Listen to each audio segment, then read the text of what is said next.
Hi friends, இன்றைக்கி நம்ம ரொம்ப சூப்பரான ஹோட்டல் ஸ்டைலில் வெஜ் பிரியாணி எப்படி செய்யலான்னு சொல்லி பார்க்கலாம். வீடியோவை ஸ்கிப் பண்ணாமல் முழுமையாக பாருங்கள். அப்போ தாங்க பார்க்குறவங்களுக்குமே புரியும். இப்போ நம்ம வெஜ் பிரியாணி எப்படி செய்யலான்னு சொல்லி பார்க்கலாம் வாங்க. ஃபஸ்ட்டு நம்ம கேஸ் ஸ்டவ் ஆன் பண்ணிவிட்டு ஒரு குக்கர் எடுத்து வச்சுக்கலாங்க. குக்கர் நல்லா காயிட்டுங்க. குக்கர் நல்லா காய்ஞ்சதுமே ஒரு 15 டேபிள் ஸ்பூனுக்கு நம்ம எண்ணெய் சேர்த்துக்கலாங்க. நான் இன்றைக்கி நல்லெண்ணெய் சேர்த்துருக்கேன். நீங்கள் எந்த எண்ணெய் வேணாலும் நீங்கள் சேர்த்துக்கலாங்க. எண்ணெய் நல்லா காயிட்டும். எண்ணெய் நல்லா காய்ஞ்சதுமே ஒரு இலை நம்ம சேர்த்துக்கலாங்க. இலை நீங்கள் சேர்த்ததுக்கப்புறம் பட்டை, கிராம்பு, ஏலக்காய் ஒன்று இல்லை ரெண்டு மட்டும் நீங்கள் சேர்த்துக்கோங்க. அதிகமாக நம்ம சேர்க்கணுன்னு அவசியம் கிடையாதுங்க. இப்போ நம்ம இது எல்லாம் நீங்கள் சேர்த்ததுக்கப்புறம் ஒரு 3 பச்சை மிளகா நம்ம கீரி போட்டுக்கலாங்க. அதுக்கப்புறம் பெரிய வெங்காயம் ஒரு 5 போல் நீல வாக்கில் கட் பண்ணி எடுத்துருக்கேன். இப்போ நம்ம வெங்காயம் ஃபுல்லாகவே நம்ம சேர்த்துக்கலாங்க. வெங்காயம் ஃபுல்லாக நம்ம சேர்த்ததுக்கப்புறம் ஒரு கரண்டி வச்சுட்டு நம்ம வெங்காயத்தை நல்லா வதக்கி விடணும். வெங்காயத்தை நம்ம ஒரு நிமிஷம் போல் நல்லா வதக்கணும்னா அந்த வெங்காயம் கொஞ்சம் கலர் நல்லா மாறி வரும். அப்போ தாங்க பிரியாணியுமே ரொம்ப டேஸ்ட் சூப்பராக இருக்கும். இப்போ பாருங்கள், ஒரு நிமிஷம் போல் ஆகிடுச்சு. வெங்காயம் நல்லா இந்த அளவுக்கு கண்ணாடி பதத்துக்கு நல்லா வதங்கி வந்துடுச்சுங்க. அதுக்கப்புறம் நம்ம இஞ்சி பூண்டு பேஸ்ட் சேர்த்துக்கலாம். 2 டேபிள் ஸ்பூனுக்கு மட்டும் இஞ்சி பூண்டு பேஸ்ட் நான் சேர்த்துக்கிறேங்க. அதுக்கப்புறம் நம்ம எப்போதும் போல் கரண்டி வச்சுட்டு நல்லா வதக்கி விட்டுக்கலாம். இஞ்சி பூண்டு பேஸ்ட்டு நல்லா வாசனை வரணுங்க. அதனால நம்ம நல்லா வதக்கி விட்டுக்கலாங்க. இப்போ பாருங்கள், இஞ்சி பூண்டு பேஸ்ட்டு ஃபுல்லாகவே நல்லா நம்ம வாசனையாக வதக்கியாச்சுங்க. இந்த மாதிரி நம்ம வதக்கி விட்ட பின்னாடி மற்ற பொருள் எல்லாமே சேர்த்துக்கலாங்க.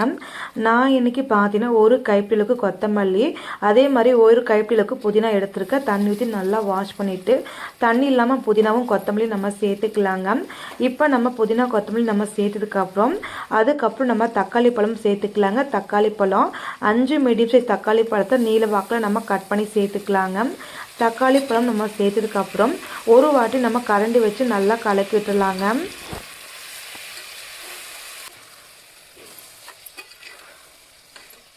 பாருங்கள், இப்போ நம்ம தக்காளி ஃபுல்லாகவே நல்லா நம்ம ஒரு டைம் கலக்கி வச்சாச்சு. அதுக்கப்புறம் நீங்கள் பார்த்தீங்கன்னா தயிர் எடுத்துக்கலாங்க. நான் இன்றைக்கி கடை பாக்கெட் தயிர் தாங்க எடுத்துருக்கேன். ஒரு 4 டீஸ்பூனுக்கு மட்டும் நம்ம தயிர் சேர்த்துக்கலாம். அதிகமாக நம்ம தயிர் சேர்க்க வேண்டாங்க. தயிர் நீங்கள் சேர்த்ததுக்கப்புறம் மற்ற பொருள் சேர்த்துக்கலாங்க. நம்ம காரத்துக்கு ஏற்ற மாதிரி தனி மிளகாய்த்தூள் 1 ஸ்பூனுக்கு மட்டும் சேர்த்துருக்கேன். உங்களுக்கு எவ்வளோ காரம் தேவையோ அதுக்கேற்ற மாதிரி நீங்கள் சேர்த்துக்கோங்க. அதுக்கப்புறம் கரம் மசாலா ஒரு 1/2 டேபிள் ஸ்பூனுக்கு மட்டும் நம்ம சேர்த்துக்கலாம். இது கூடவே நம்ம பார்த்தீங்கன்னா பிரியாணி மசாலா ஒரு டீஸ்பூனுக்கு மட்டும் நான் சேர்த்துக்கிறேன். அதிகமாக நான் சேர்க்கலைங்க. அதுக்கப்புறம் மஞ்சள் தூள் ஒரு 1/4 டேபிள் ஸ்பூனுக்கு நட்டு நம்ம சேர்த்துக்கலாங்க.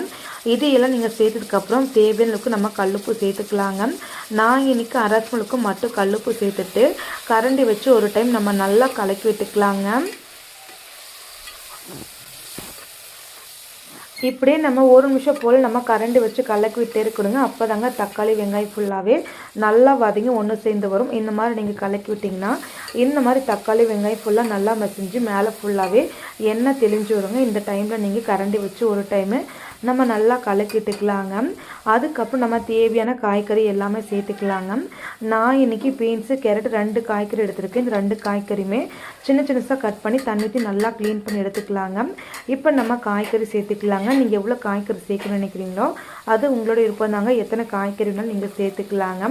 அதுக்கப்புறம் இது கூடவே நம்ம பார்த்தீங்கன்னா பச்சை பட்டாணி ஒரு 1/2 கப் அளவுக்கு நம்ம சேர்த்துக்கலாங்க. அதுக்கப்புறம் நம்ம கரண்டி வச்சுட்டு ஒரு டைமு நல்லா நம்ம கலக்கி விட்டுக்கலாங்க. இந்த மாதிரி நம்ம நல்லா கலக்கி விட்ட பின்னாடி கரண்டியை நீங்கள் அப்படியே வச்சுக்கோங்க. அதுக்கப்புறம் நம்ம தண்ணி சேர்த்துக்கலாங்க.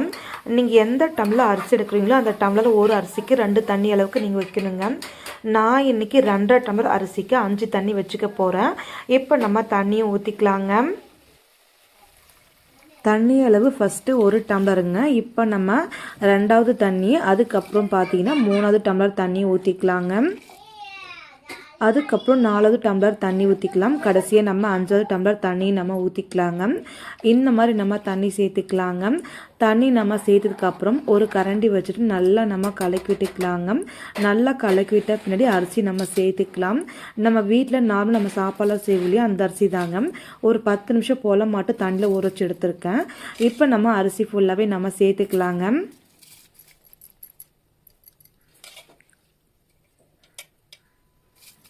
பாருங்கள். இப்போ நம்ம அரிசி ஃபுல்லாகவே நம்ம சேர்த்தாச்சு.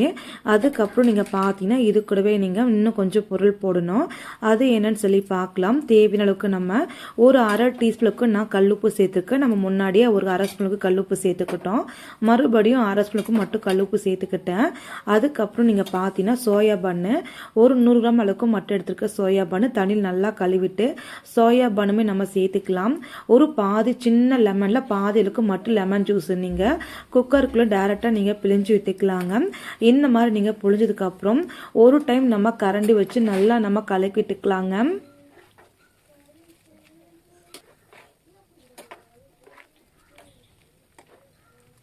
இப்போ நம்ம நல்லா கலக்கியாச்சுங்க. அதுக்கப்புறம் முக்கியமான ஒரு பொருள் போடணுங்க. இந்த பொருள் நீங்கள் சேர்த்திங்கன்னா வாட்டர் டேஸ்ட்டில் அப்படியே கிடைக்கும். அது என்னன்னு சொல்லி பார்த்தீங்கன்னா சுகர் தாங்க. நம்ம வீட்டில் சக்கரெலாம் யூஸ் பண்ணோம் இல்லையா, சக்கரை ஒரு அரை டேபிள் ஸ்பூனுக்கு மட்டும் நீங்கள் சேர்த்துட்டு கரண்டி வச்சு நல்லா நம்ம கலக்கி விட்டுக்கலாங்க. கலக்கி விட்ட பின்னாடி கரண்டி நம்ம சைடில் வச்சுக்கலாம். இப்போ பாருங்கள், சாப்பாடு லைட்டாக இது போல் நல்லா கொதி வரும் இல்லையா, இந்த டைமில் நீங்கள் குக்கர் மூடி நம்ம போட்டுக்கலாங்க. கேஸ்கட் ஃபுல்லாகவே தண்ணியில் நினச்சிட்டு அதுக்கப்புறம் நம்ம குக்கர் மூடி போட்டுட்டு அதுக்கப்புறம் நீங்கள் எப்போதும் போல் நீங்கள் விசில் நீங்கள் போட்டு விட்டுக்கோங்க.